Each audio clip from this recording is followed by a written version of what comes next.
নিয়ম প্রথমে একটাই মামিমা পড়াচ্ছে। ঠিক আছে, আমাদের একটা বান ছিল সেই তোমার কি সবগুলো গোলাপ লেগে গেছিল? হ্যাঁ, গোলাপ আছে আর থাকে চারটা পাবলিক খুলে দিত। কোন পাবলিক কথা বলে আচ্ছা এই বিনু এটা পুরো দিত। হ্যাঁ, এটা পুরো দিত।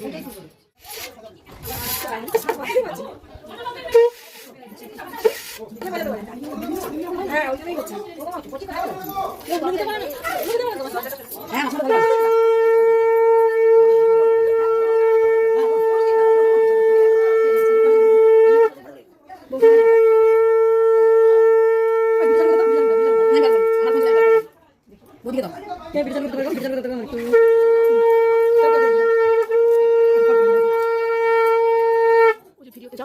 হাত মারো ভিডিও